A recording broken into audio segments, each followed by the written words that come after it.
Good morning, students. Today we will discuss about the topic eating disorder at adolescents. Eating disorders कौन कौन से हैं जो adolescents के अंदर आते हैं। सबसे जो इम्पॉर्टेंट ईटिंग डिसऑर्डर है वो एंडोक्सिया नर्वोसा है, बुलिमिया नर्वोसा है, और इसी के साथ ही यहाँ पर बिंग ईटिंग डिसऑर्डर आ जाएंगे और बहुत सारे और आएंगे।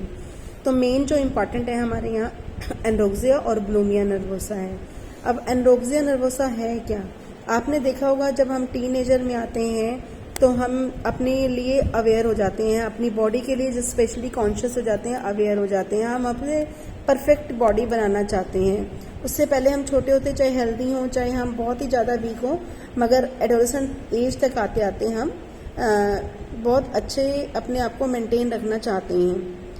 अब उसके लिए क्या हुआ है, एंडोक्सिया नर्वोसा है, ये एक टाइप का ईटिंग डिसऑर्डर है। इसमें क्या करते हैं, जो बच्चे हैं अपनी सेल्फ एस्टीम या अपने आप की फिजिक्स को स्ट्रांग बनाने के लिए वो अपने को पतला रखना चाहते हैं, ठीक है, थिन बॉडी रखना चाहते हैं, क्योंकि वो नहीं चाहते कि हम थोड़ा सा भी अगली दिखें या गलत दिखें या हम मोटे दिखें। तो उसके लिए they are clearly underweight, eating food underweight दिखना चाहते हैं, और वो जो ईटिंग फूड एंड वेट है कंट्रोल बिकम ओबेशंस, तो अपने आप को कंट्रोल रखते हैं। इसके लिए कई अब ये देखते कैसे हैं अपने आप को कंट्रोल रखने के लिए, वे किसी मैगजीन्स या किसी सीरियल्स या किसी भी रोल मॉडल को अपना लेते हैं और अपने आप को पतला दिखने की कोशिश करते हैं। यहाँ फिगर में दिखा है कैसे ये जो एडोलेसेंट गर्ल है स्केलेटन दिख रही है कि इतना ज़्यादा पतला हो जाते हैं कि जो उनकी फिजिकली ग्रोथ भी अफेक्ट रहती है।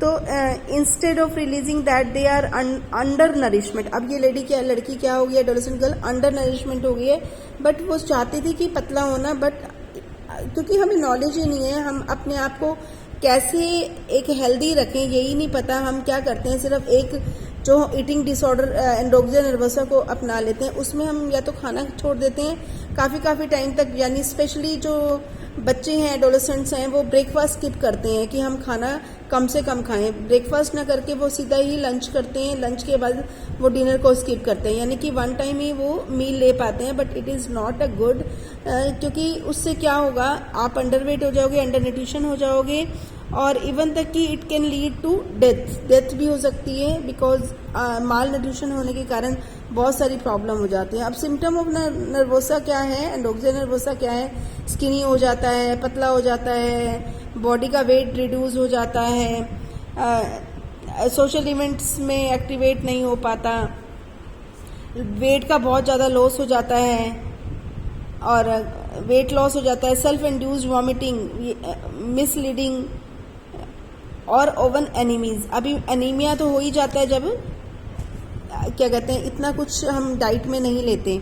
और कॉजेज क्या है एंडोक्सिया नर्वोसा का, अभी बताया, बायोलॉजिकल रीज़न है कि अपने आप को फिट दिखना, साइकोलॉजिकल रीज़न भी है, फिजियोलॉजिकल रीज़न भी है, और ताकि मैं अपने आप को फिट दिखूं, ये फिजियोलॉजिकल साइकोलॉजिकल रीज़न है। फैमिली एंड सोशल रीजन्स भी हैं कि social stereotypes of a beauty and parental emphasis on the aspects, parents इतना अवेयर कर रहे हैं कि नहीं आपको पतला होना चाहिए, आप बहुत हेल्दी हो, इंसिस्ट कर रहे हैं एडोलेसेंट्स को, तो कई रीज़न हो सकते हैं। अब इफेक्ट क्या अभी बता दिया, रैपिड ग्रोथ रुक गई है, इरेगुलर जो गर्ल्स के मेंस्ट्रुअल साइकिल हो गया, नोजिया, कॉन्स्टिपेशन, ठीक है, feeling of bloating, swollen cheeks because of enlargement of salivary glands की enlargement हो जाती है अगर हम कुछ फूड काफ़ी देर तक ना खाएं, एक्सेसिव, और वॉमिटिंग के कारण भी हो जाती है, क्योंकि जो फूड ईटन बाय अस है वो हम जब एग्जॉस्ट करते हैं, मतलब उसको वॉमिट करते हैं। उसके बाद स्वॉलन जॉइंट है, हेयर लॉस और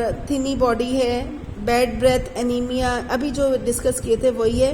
साइकोलॉजिकल में self confidence, self esteem deteriorate हो रहा है, फीलिंग ऑफ आइसोलेशन यानी अकेलेपन की फीलिंग आ रही है, इन्फिरिटी कम्प्लेक्स आ रहा है, डिप्रेशन हो रहा है, ये इसके कारण भी हो सकते हैं कि इफेक्ट्स भी हो सकते हैं। अब प्रिवेंशन क्या है, बच्चों को अवेयर करना ताकि वो गलत जो ईटिंग डिसऑर्डर हैं या हैबिट्स हैं उनको ना डेवलप कर रो, उनको बताया जाए कि इनसे होने वाले नुकसान क्या हैं, जैसे अगर लगातार हम खाना नहीं खा रहे उसमें क्या है, हम माल नरिश हो जाएंगे, हड्डियाँ कमज़ोर हो जाएंगी, ऑस्टियोपोरोसिस जैसी डिजीज़ हो जाएगी। तो इसके लिए उनको ट्रेन किया जाए ताकि वो ओवरवेट तो ना हो बट अंडरवेट भी ना हो, हेल्दी वेट होना चाहिए उनका, और अपनी हेल्थ का ध्यान रखें, क्योंकि ये जो ग्रोथ है ये इसमें हार्मोनल चेंजेस हो रहे होते हैं और इसलिए अच्छा न्यूट्रिशन की और उतनी इम्पॉर्टेंट है जितना चाइल्डहुड पीरियड में इम्पॉर्टेंट है। तो उनकी रेगुलर काउंसलिंग भी करनी चाहिए ताकि उनको मेंटेन करना अपने आप को, कैसे गुड हेल्दी डाइट लेनी है। साइकोलॉजिकल इश्यूज़ हैं एडोलेसेंट्स के, उन्हें खुद से हैंडल कर सकते हैं वो। तो ये सारी चीज़ें हैं, प्रिवेंशन है, ट्रीटमेंट है, वो खुद से कर सकती हैं। अब ब्लूमिया क्या है? ब्लूमिया भी एक ईटिंग की डिसऑर्डर है, ज़्यादा बताया मैंने आपको, मगर ये जो ब्लूमिया नर्वस है लेटर एडोलेसेंट्स में चलती है, जब वो थोड़ा लेट हो जाते हैं एडोलेसेंट्स में। तो इसमें क्या होता है, इसमें भी खाना छोड़ देते हैं, मगर इसकी भी दो कंडीशन है, बिंग ईटिंग। बिंग ईटिंग में बहुत ज़्यादा खाते हैं, ओवर ईटिंग करते रहते हैं, इतना ज़्यादा खा लेते हैं कि मोटे हो जाते हैं, मतलब उनको समझ नहीं आता, ये भी डिसऑर्डर ही है। और पर्जिंग में क्या आएगा?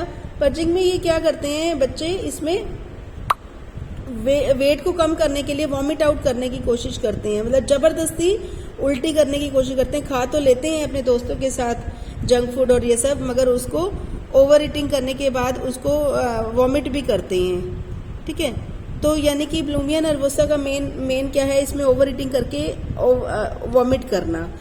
जिसमें अभी बताया पर्जिंग में, बिंग ईटिंग में मैंने अभी बताया कि बहुत सारा खा लेना, और पर्जिंग में जब हम वॉमिट कर देते हैं, मतलब ज़बरदस्ती जो इंसिस्ट अपने आप को करके वॉमिट करना।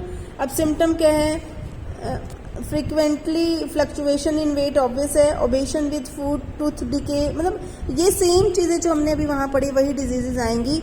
फिजिकल इफेक्ट तो होता ही है, menstrual cycle, irregular cycle, muscle cramps, dehydration, dry skin का ग्लो खत्म हो जाता है। बिहेवियरल इफेक्ट, इरिटेट, और अपने आप को जो स्लीप है अपनी वो इनेबिलिटी हो जाना, अगर ड्रग और अल्कोहल की एडिक्शन हो जाती है और भी नुकसान हो जाना। तो ये सारी चीज़ें इसकी बिहेवियर में आएंगी। और प्रिवेंशन क्या है, इनके भी गाइडलाइन काउंसलर या पेरेंट्स को या टीचर्स को हेल्प करनी चाहिए इन्हें अच्छे से गाइडलाइन देने के लिए, ताकि ये अपनी अच्छी डाइट ले सकें। और अभी आपके मैंने एंडोक्सिया, ब्लूमिया ये सब कराया था। अब आगे नेक्स्ट पढ़ेंगे हम चैप्टर इसकी बैक साइज।